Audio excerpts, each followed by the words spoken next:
Hi, I'm Cathy Snyder. I make baskets because it's fun and therapeutic for those of us who are a little bit out there. No problem. This is the basket we're headed for today. And in order to make that basket, we need stakes like these, fillers like these, and weavers like these, and I'll define them on the way. The first thing we need to do, if you get a close-up of the bottom of the basket, you happen to notice that there are marks through the middle of the stakes and the weavers, the fillers. So we need to center all that stuff so that we end up with a symmetrical basket. So in order to find the center, I just take a filler that I've already cut to the right length and put a line in the middle. Physics works better than math. We don't measure things, we fold it to itself and mark the center. Now it is very important that I get the mark on the wrong side. See, the fuzzy side is ratty. The smooth side goes on the outside of the basket. So your basket feels smooth on the outside. The inside is the side where it wasn't planed when they made the reeds. Okay, so those are all pre-cut to 11 inches. These are all the stakes. For convenience, I designed this basket so that all the stakes are the same length. Even though the basket is not square, it works that you don't have to keep track of the ones that are half an inch shorter than the other ones. Okay. So I need to find the centers of all of these. First, I find the rough side and mark the center. Rough side and mark the center.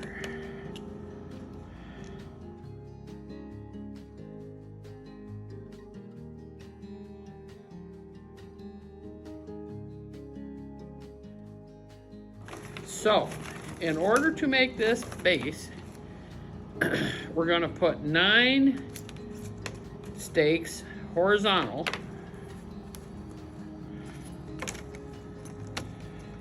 Watch me count to 9. It'll be adventurous. And there is such a thing as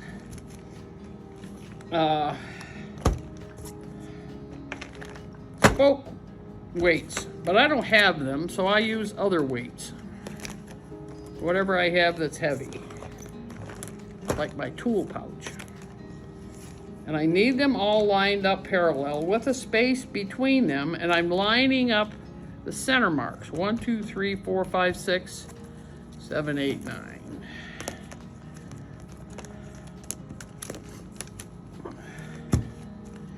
Now what's slick is that I lay one of the vertical stakes over top of those, and then I can lay the fillers down on top of these, of the center vertical.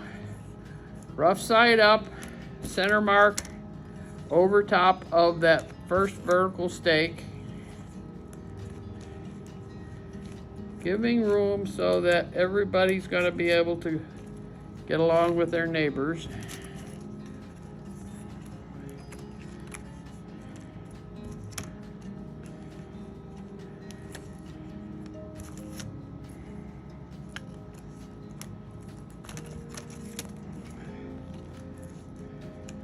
And then I have 3 stakes that go on the right of the center stake and 3 that go on the left. So the base is woven in an over one, under one fashion. This vertical stake went over the first one, so this vertical stake has to go under that first one. It goes opposite to the way the first vertical stake went. And this is what holds the basket together, the friction between the rough side of the steaks and the smooth side of the other steaks. Maybe I'll stretch that out so you can see it a little better. I'm just going over one, under one.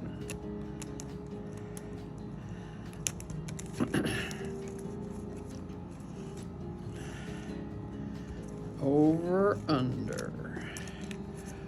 Under the ones that were over before, over the ones that were under before. This is part of the rhythm that's somewhat cathartic. And then when I get all the way there, I can slide this second vertical steak over near the other one. I don't want it to go clear next to it, because when we weave it, we have to go between all these steaks that are standing up, like that one over there. We have to go between them. There has to be space between them. So this center mark of that center horizontal goes behind the center mark of the center vertical, and these then can get shoved down so I don't have them flopping all over. I pull them to the center. I notice I started at the center and went that way. Now I'm gonna start at the center and come towards me. There we go. And this won't go as far as it eventually will, but it's gonna go over there a little bit. Grab another one. Do opposite to what I did with the last vertical steak. I'm going over the first guy, under the short ones, over the long ones. Why are there short ones and long ones? Because the short ones will only be in the base and the long ones go up the sides. Center mark over the center horizontal steak. It's critical that this last vertical steak goes over the short steaks, and I'll show you why in a second.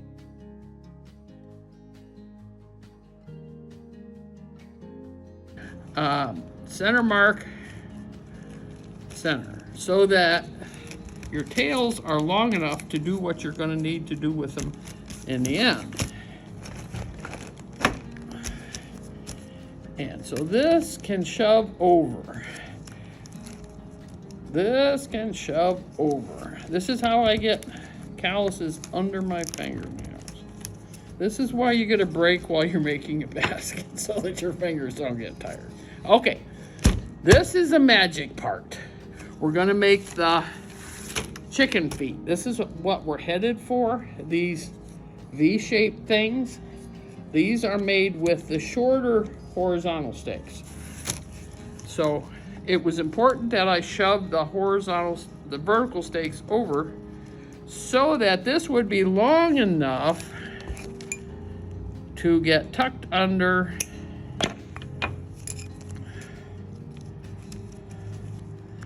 the next to the last vertical steak.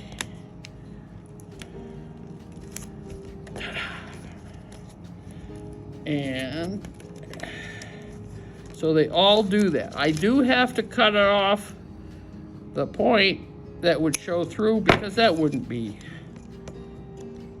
aesthetic. We like to hide our details. So this just goes up across there. I like to make sure that my chicken feet have a rhythm to them.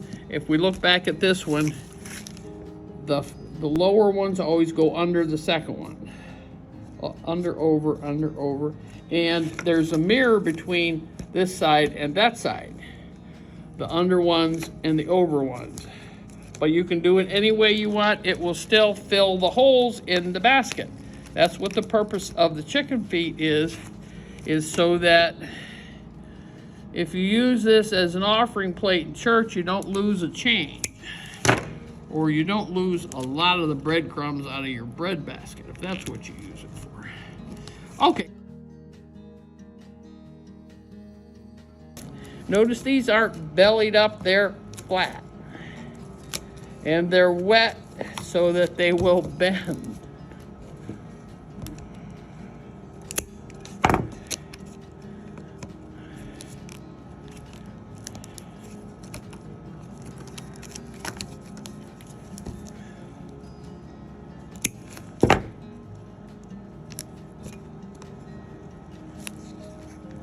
This tool that I'm using is a Weave Right tool or a reed lifter, depending on where you buy it. And it's like a screwdriver, except it's got blunt corners and it's smooth. Some of them are bent on the end, tilted upright. I use the straight ones. And they're very helpful in making baskets at this stage and other stages. Okay, the locking row we use when we have a filled base to help to cover these bent over ends. We start on a side that doesn't have chicken feet on it. These are the chicken feet. And doesn't matter whether we have rough side up or smooth side up, because that's going to change in a second. Start at it over, put a clip on it. When you come to the corner, we go over the ones that were on top last time. This is the only row that we do that 45-degree bend. Over one, under one, over one, under one, over one. We're going to have to go under the next one, so we bend it that direction so that we have a nice flat fold there, and it keeps the locking row snug against the basket.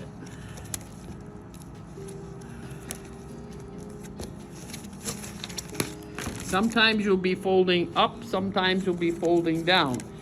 It just makes a difference whether you came from behind. It's going to have to get folded over on top. When you come from on top, it has to get folded under the bottom. And around we go. This works very well if you have both your stakes are odd numbered stakes, the horizontal and the vertical ones. Okay, back at the beginning, cover that tail, 1, 2, 3, 4. I weave it through the middle two so that my cut is accurate so that the tail will hide. There we go.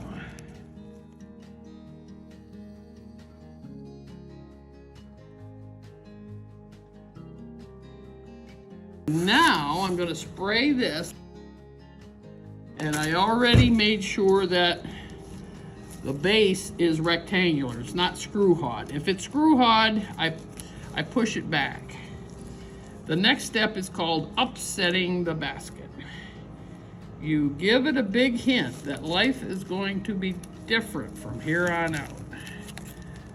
The rattan grows as a vine someplace in the South Pacific, and it grows upright. And it was lying horizontal here, and now all of a sudden we have a 90-degree angle in it. Big surprise. And if it's wet, it will do this. If it's not wet, you'll find out why it's gonna do. It will break. Okay. For this basket, and for most of my baskets, I do at least 3 rows at the bottom with natural weavers. The weavers are the ones that go around the basket, because it's difficult for the weavers to control the stakes. The stakes are upright, the weavers are horizontal. Now,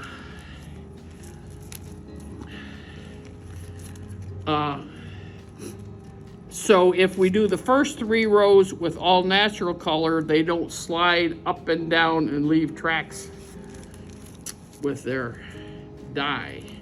So that's why they're all natural. And, okay, so this is going to be upright. I'm going around the corner. I have the smooth side on the outside. And if you put a clothespin at the beginning to hold this stake down, the whole game now is to convince the stakes to go up and the weavers to go down. Okay, so we're going around the basket. Keep a clip, one clip on each side of the basket if it's a small basket like this, to keep that weaver down because it's going to want to pop up. And for the first 3 rows, we put a clothespin to hold the 2 corner stakes together to remind it that this is where you're going to spend the rest of your life, going upright, side by side with that guy you never met before.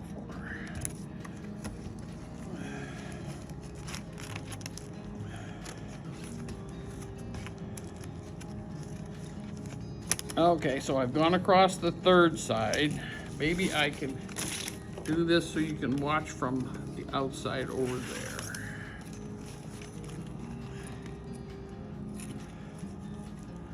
I don't want to make my corner too tight so that if I made the corner very tight, my basket would be shaped like this and you can't put much in it. If I don't, I'll have a cat bed when I'm done, if I have it all relaxed.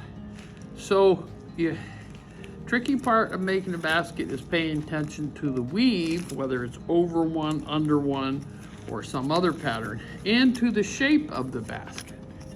So you have to stay up close and focus on the weave and step back enough, often enough to pay attention to the shape.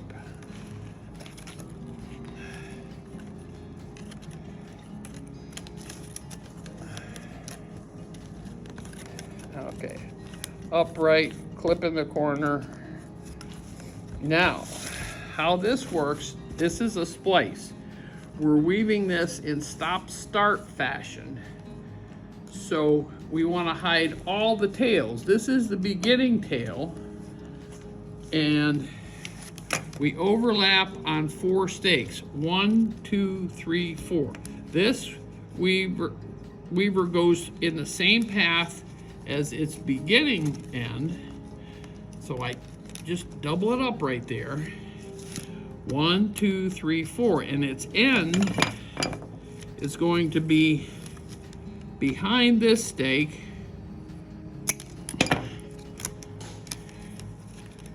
and it's hidden, and nobody knows that there are 2 ends in there. It looks like it's all one piece, and people in antiquity figured out how to do this. Okay, so this is where this splice is. I don't want all my, you can see if you look down there that there are 2 layers right there. I don't want all my splices on the same side of the basket. I'm gonna remind that basket that I upset it a little by folding it gently in the right direction and packing it down. There's the splice. I'm gonna start on the next side, smooth side out, on an over. The next weaver has to go in the opposite weave pattern than the first one. And this is the friction that holds the basket together. And you pack it down with every row. Yes, it's a pain to unclip those clothespins on the corners, but it's more of a pain to deal with a spastic spider who's got legs going all over the place if you don't do it. And you leave a space on the corner about as big as your other spaces so that your basket walls do go straight up, or relatively so. And notice I have to clip and unclip for at least the first 3 rows until the stakes get the idea. Oh, up!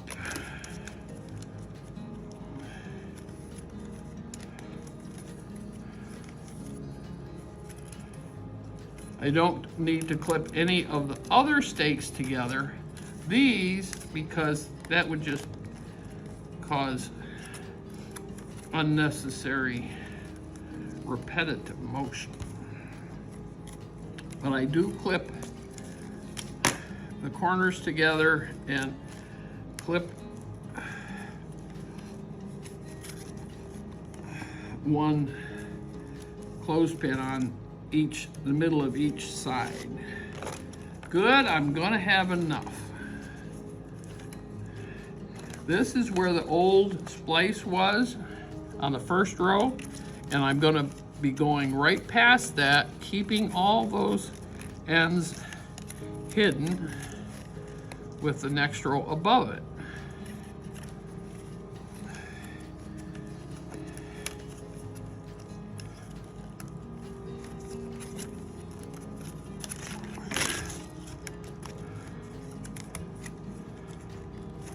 Okay, right here we go. I started on this stake. Let's make sure its nose doesn't stick out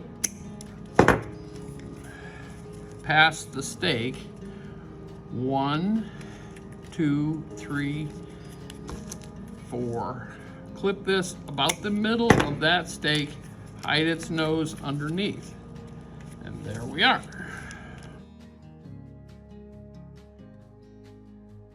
See here, there are spaces between this row and this row. Not so much down here, but they tend to want to be free. We don't want that. So packing the basket means pushing this down as you go. Pushing it down. Encouraging it to stay down there. Now, this is another problem you'll run into. Notice how this stake is leaning off. If your basket's gonna have the right shape, the stakes have to be vertical. If you want a rectangular shape, the stakes have to be vertical. Notice I push that all the way down there. And nudging these down all the way. I don't like daylight between the rows. This is creeping up there, so as I come around, I'm going to remind them, I told you to stay down there. Now you're looking at the basket upside down. That's just the way it is, folks. But packing the basket makes your basket look very nice, something like the symmetry of a brick wall.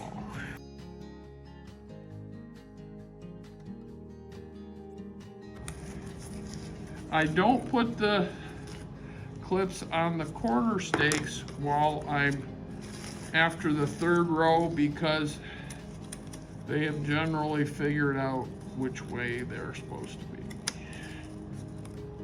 And it saves me time to not have to take them off and replace them.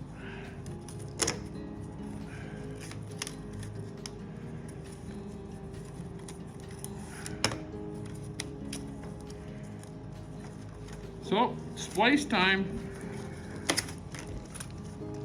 1, 2, 3, 4. I don't put splices going around the corner because if this were over here, it would have a tendency to pop out.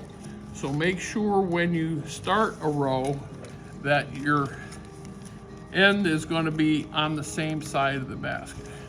Here, these guys are a little goofy. Let's just straighten them up. Let's make sure all of these are parallel. All those words from geometry class do have a use eventually. On this basket, I did a row of wine, a row of, don't remember what that's called, oak or something, or burnt orange and wine, and it all reads as brown because of the way I combined it with the natural.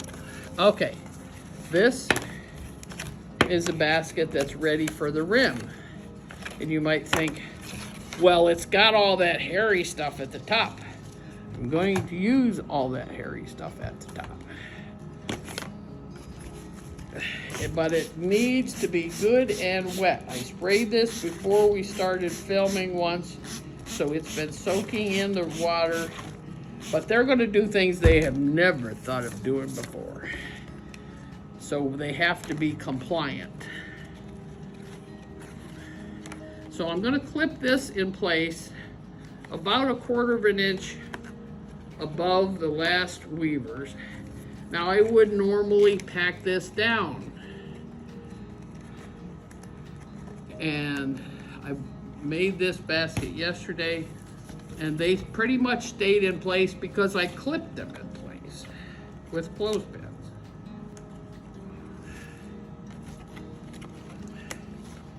And so this piece that I just clipped to the inside there is 3/4 inches wide.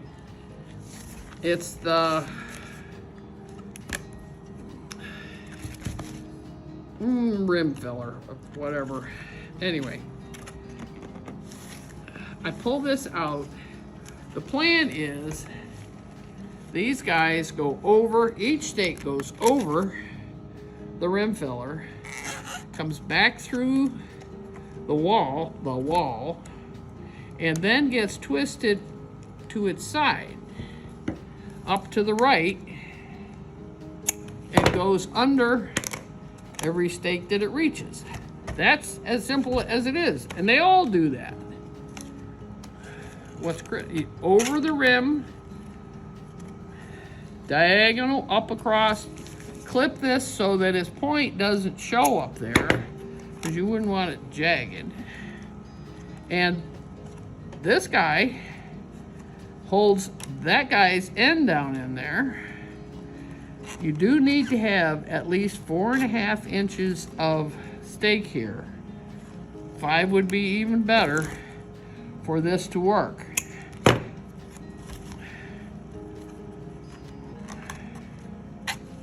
It's called a folded or matchstick rim.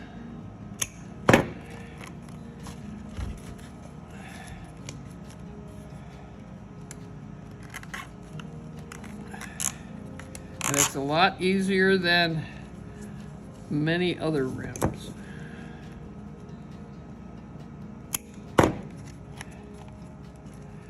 Over the rim, through the wall,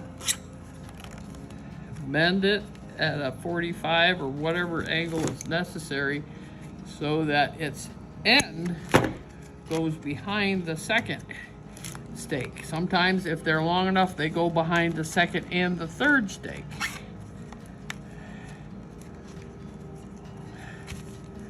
And notice these are a little longer. Our basket is not quite square, and so the stakes on two sides of the basket are going to be a little longer than the other one. We'll just cut those tails off so that we didn't have to keep track of a difference of 1/2 inch when we laid out the basket.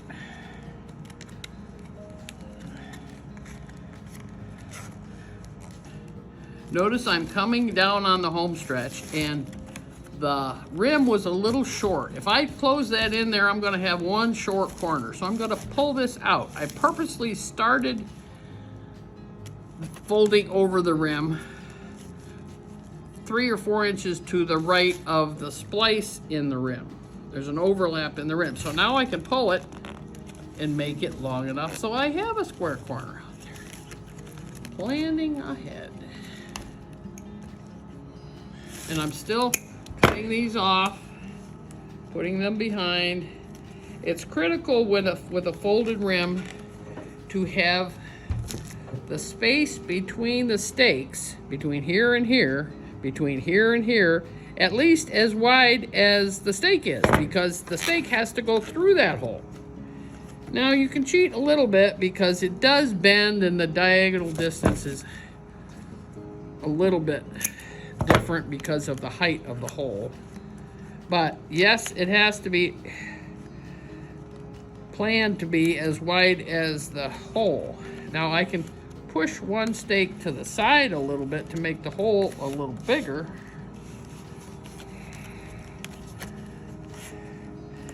And coming down on the home stretch. Now, how is this ever going to work? I'm gonna make that a little longer. Shove this a little bit that way to widen out that hole right there a little bit.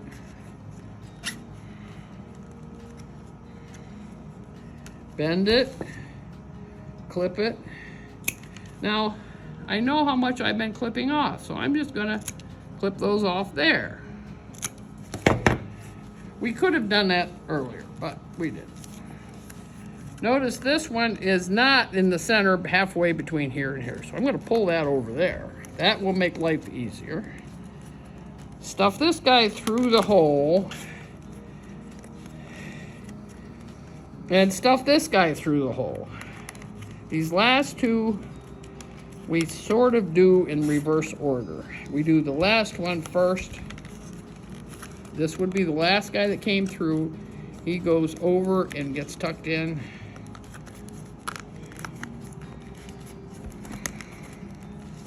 And this one then gets to, I'm gonna spray it, make sure he's compliant. Bends diagonal and goes in there.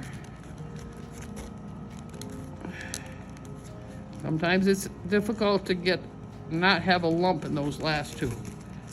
Dump the junk and pinch the corners so that it reflects the shape of the bottom. The rim always wants to be round. That's the lowest level of kinetic energy in the thing.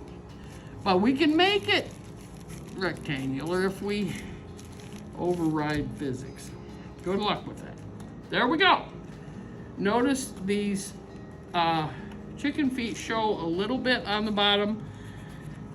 We could have trimmed them, but who's going to be looking at the bottom of the basket? And they're more secure if they tuck in there.